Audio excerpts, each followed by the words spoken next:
ಬೆಂಗಳೂರಿನಲ್ಲಿ ಜಿಲ್ಲಾ ಮಟ್ಟದ ಜನತಾ ದರ್ಶನ ಕಾರ್ಯಕ್ರಮದಲ್ಲಿ ಸಾರ್ವಜನಿಕರ ಸಮಸ್ಯೆಗಳ ಮಹಾಪೂರವೇ ಹರಿದು ಬಂದಿದೆ. ನಗರದ ಕೇಂದ್ರ ಗ್ರಂಥಾಲಯದ ಸಭಾಂಗಣದಲ್ಲಿ ಜಿಲ್ಲಾಡಳಿತದ ವತಿಯಿಂದ ಹಮ್ಮಿಕೊಂಡಿದ್ದ ಈ ಕಾರ್ಯಕ್ರಮಕ್ಕೆ ಜಿಲ್ಲಾ ಉಸ್ತುವಾರಿ ಸಚಿವ ಡಾ ಜಿ ಪರಮೇಶ್ವರ್ ಚಾಲನೆ ನೀಡಿದರು. ಜನತಾ ದರ್ಶನದ ವೇಳೆ ಕೆಆರ್ಎಸ್ ಪಕ್ಷದ ಮುಖಂಡರು ಮನವಿ ಸಲ್ಲಿಸಲು ಮುಂದಾದ ಸಂದರ್ಭದಲ್ಲಿ ಸ್ವಲ್ಪ ಗೊಂದಲ ಉಂಟಾಯಿತು. ವಿಡಿಯೋ ಚಿತ್ರೀಕರಣಕ್ಕೆ ಸಚಿವರು ವಿರೋಧ ವ್ಯಕ್ತಪಡಿಸಿದ ಹಿನ್ನೆಲೆ ಪೊಲೀಸರು ಅವರನ್ನ ಸ್ಥಳದಿಂದ ಹೊರಗೆ ಕಳುಹಿಸಿದ್ರು. ಈ ಸಂಬಂಧ ನಗರ ಪೊಲೀಸ್ ಠಾಣೆಯಲ್ಲಿ ಕೆಆರ್ಎಸ್ ಪಕ್ಷದ 3 ಮುಖಂಡರ ವಿರುದ್ಧ ಎಫ್ಐಆರ್ ದಾಖಲಾಗಿದೆ.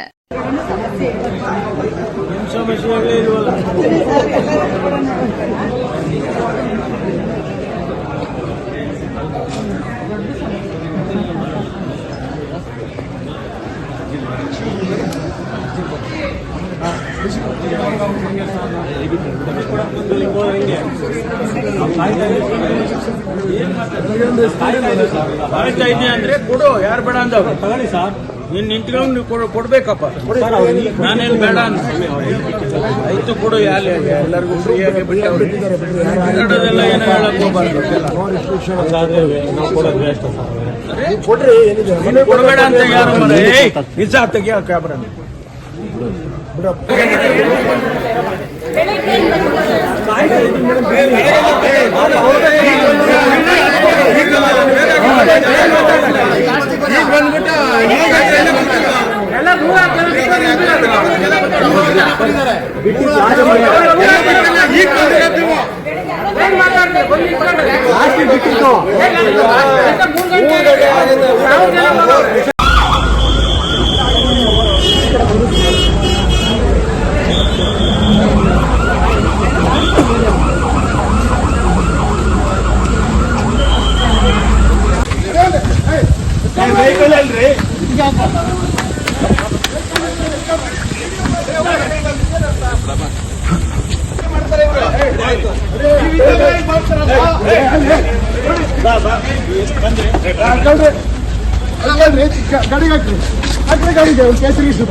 ಗೃಹ ಮಂತ್ರಿ ಮುದ್ಗಡೆ ಇರ್ತಾರ. ಗೃಹ ಮಂತ್ರಿಗಳು ಅವ್ರ ಜೊತೆ ಮಾತಾಡಕ್ಕೆ ಇಲ್ಲ ಅಂದ್ರೆ ಏನರ್ಥ?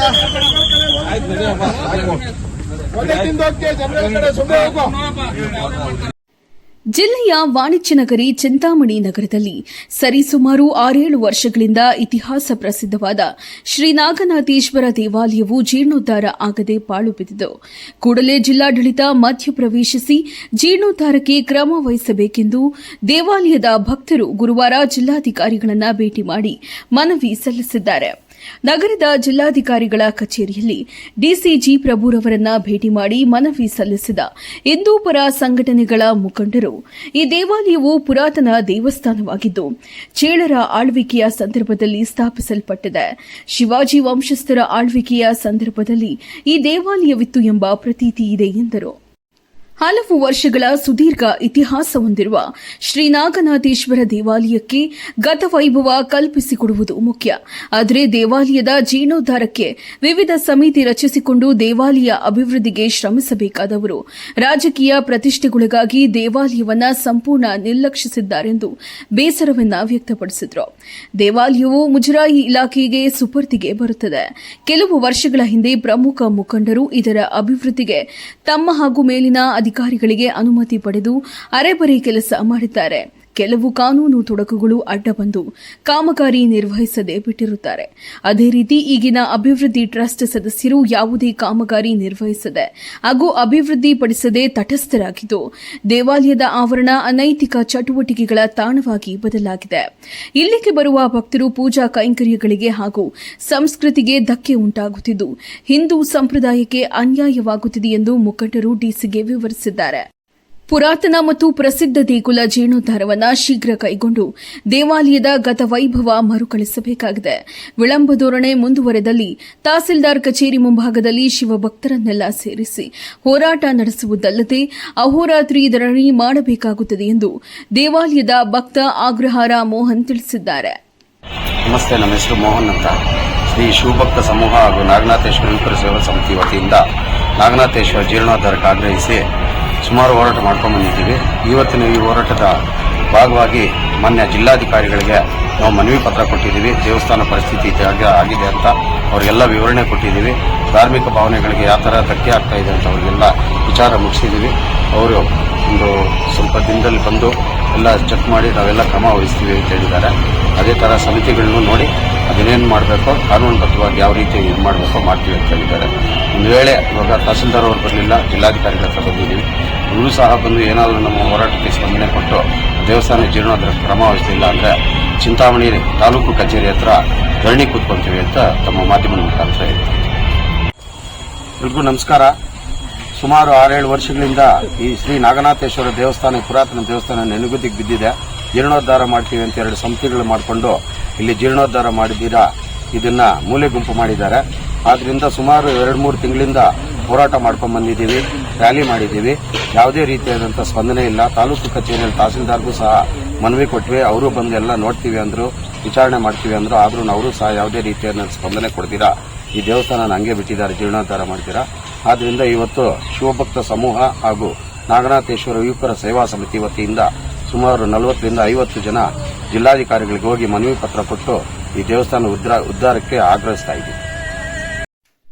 ರಾಜ್ಯ ಸರ್ಕಾರದ ಗ್ಯಾರಂಟಿ ಯೋಜನೆಗಳಲ್ಲಿ ಒಂದಾಗಿರುವ ಅನ್ನಭಾಗ್ಯ ಯೋಜನೆಯ ಅಕ್ಕಿಯು ಕಾಳಸಂತೆಯಲ್ಲಿ ಅಕ್ರಮವಾಗಿ ಮಾರಾಟ ಆಗುತ್ತಿದೆ ಎಂದು ರೈತ ಸಂಘದ ಜಿಲ್ಲಾ ಸಂಚಾಲಕ ಮತ್ತು ಹಿರಿಯ ರೈತ ಮುಖಂಡ ಶ್ರೀನಿವಾಸ್ ಗೌಡ ಗಂಭೀರ ಆರೋಪ ಮಾಡಿದ್ದಾರೆ. ಆಹಾರ ಸಚಿವ ಕೆಎಚ್ ಮುನಿಯಪ್ಪ ತವರು ಜಿಲ್ಲೆಯಾದ ಕೋಲಾರದಲ್ಲಿ 50% ಅಕ್ಕಿ ಕಾಳಸಂತೆಯಲ್ಲಿ ಅಕ್ರಮವಾಗಿ ಮಾರಾಟ ಮಾಡಲಾಗುತ್ತಿದೆ. ಅಲ್ಲದೆ ಒಂದು ಸಮುದಾಯದ 90% ಜನರು ಅಕ್ಕಿ ಸ್ಮೆಲ್ ಬರುತ್ತೆ ಎಂದು ಯಾರೂ ಸಹ ಅಕ್ಕಿಯನ್ನ ಬಳಸುವುದಿಲ್ಲ. ಅವರು ರೇಷನ್ ಅಂಗಡಿಗಳಿಂದ ಅಕ್ಕಿಯನ್ನ ತಂದು ತಕ್ಷಣವೇ ಕೆಜಿಗೆ 20 ರೂಪಾಯಿಯಂತೆ ಮಾರಾಟ ಮಾಡುತ್ತಾರೆ. ಮತ್ತೆ ಇದೇ ಅಕ್ಕಿಯನ್ನ ಪಾಲಿಶ್ ಮಾಡಿ ಮತ್ತೆ ಮರುಮಾರಾಟ ಮಾಡುತ್ತಾರೆ. ಇದನ್ನ ಒಂದು ದಂಧೆಯನ್ನಾಗಿ ಮಾಡಿಕೊಂಡಿದ್ದಾರೆ. ಇದರಲ್ಲಿ ಆಹಾರ ಇಲಾಖೆ ಅಧಿಕಾರಿಗಳು ಸಹ ಪಾಲಿದೆ. ಅನ್ನಭಾಗ್ಯದ ಅಕ್ಕಿಯನ್ನ ಕಾಳಸಂತೆಯಲ್ಲಿ ಮಾರಾಟ ಮಾಡುವ ದಂಧೆಯನ್ನ ಈ ಕೂಡಲೇ ಜಿಲ್ಲೆಯ ಶಾಸಕರು, ಸಚಿವರು ಹಾಗೂ ಆಹಾರ ಇಲಾಖೆ ಸಚಿವ ಕೆಎಚ್ ಮುನಿಯಪ್ಪರವರು ಕೂಡಲೇ ಕ್ರಮ ಕೈಗೊಳ್ಳಬೇಕು ಎಂದು ಆಗ್ರಹಿಸಿದರು. ಹಾಗೆ ಅಕ್ಕಿ ಬದಲು ಬೇರೆ ದಿನಸಿ ಪದಾರ್ಥಗಳನ್ನು ಕೊಡಬೇಕು ಎಂದು ಇದೇ ವೇಳೆ ಒತ್ತಾಯಿಸಿದರು.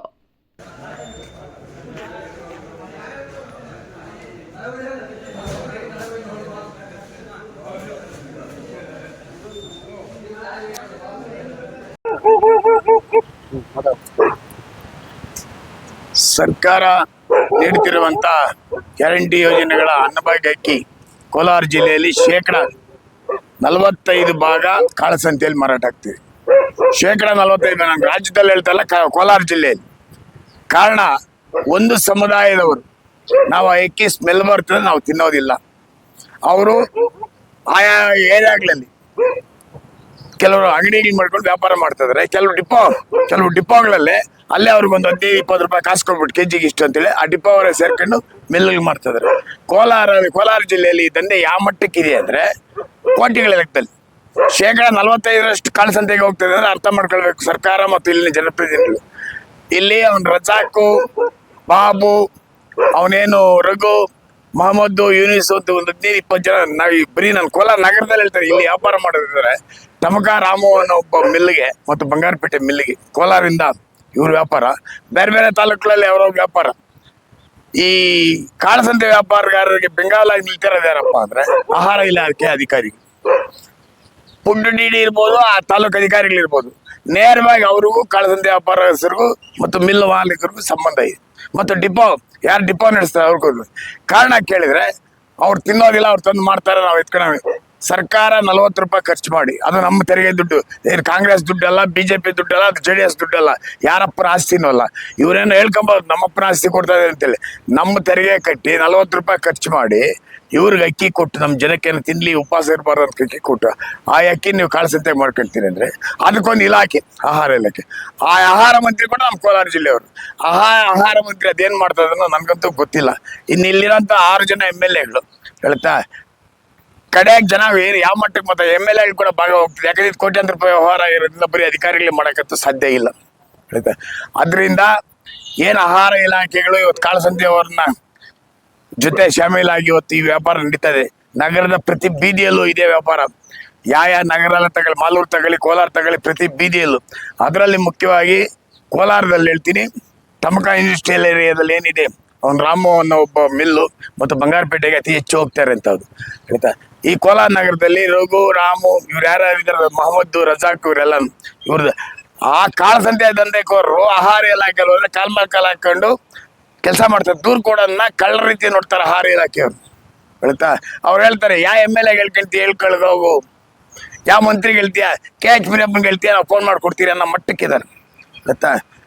ಫಸ್ಟ್ ಒಂದು ತನಿಖೆ ಆಗಲಿ, ಒಂದು ದೊಡ್ಡ ಮಟ್ಟದ ಇದಾಗ್ರಿ, ಏನು ನಡೀತಾ ಇದೆ ಕೋಲಾರ ಕಾಳಸಂತೆ ಹಾಕಿ ಅಲ್ರಿ. ಜನರ ತೆರಿಗೆ ದುಡ್ಡ ಖರ್ಚು ಮಾಡಿ ಯಾವನೋ ತಿನ್ನೋದಿಲ್ಲ ಅಂತ ತಿಂದ ರೇಷನ್ ಮಾಡಿಲ್ಲ, ಅವ್ನು ಬೇರೆ ಏನಾದ್ರು ಆಲ್ಟರ್ನೇಟ್ ಮಾಡಿ, ನಾನು ಬೇಡ ಅಂತಿಲ್ಲ.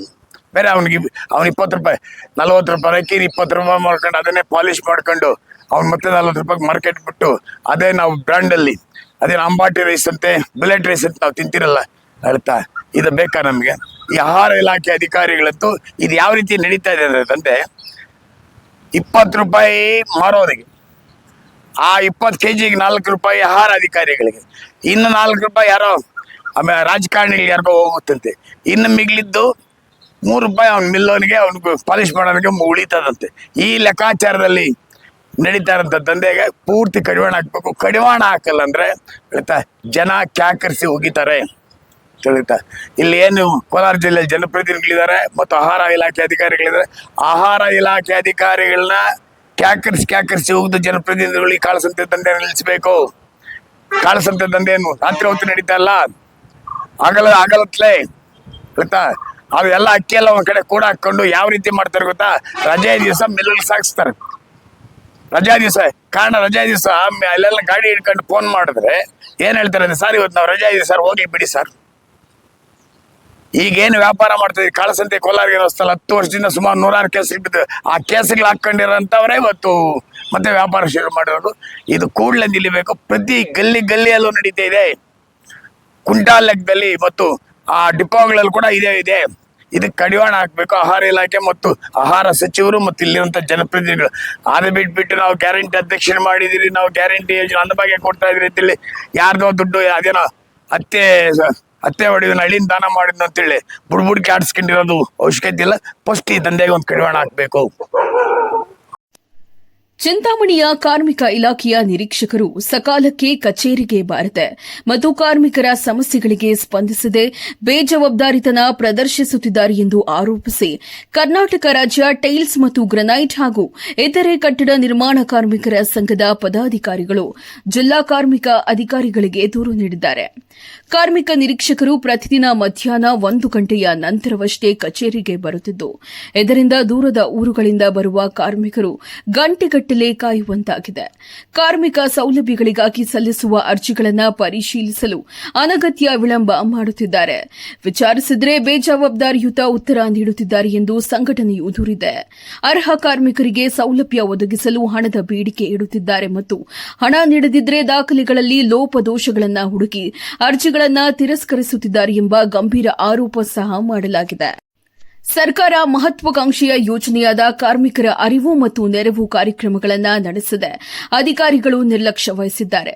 ಕಳೆದ 9 ವರ್ಷಗಳಿಂದ ಇದೇ ತಾಲೂಕಿನಲ್ಲಿ ಕಾರ್ಯನಿರ್ವಹಿಸುತ್ತಿರುವ ಸದರಿ ನಿರೀಕ್ಷಕರನ್ನ ಕೂಡಲೇ ವರ್ಗಾವಣೆ ಮಾಡಬೇಕು ಮತ್ತು ಕೂಲಿ ಕಾರ್ಮಿಕರಿಗೆ ನ್ಯಾಯ ಒದಗಿಸಬೇಕು ಎಂದು ಸಂಘಟನೆಯ ಪದಾಧಿಕಾರಿಗಳು ಒತ್ತಾಯಿಸಿದ್ದಾರೆ.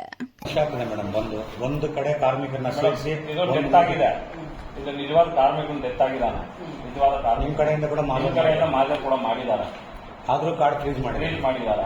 ಅಪೀಲ್ ಹೋಗಕ್ ಆಗಲ್ಲ. ಇಲ್ಲಿ ನೋಡಿ ಇನ್ನೊಂದು ಹೇಳಿ ಮೇಡಮ್, ಅಲ್ಲ ಕೇಳಿ.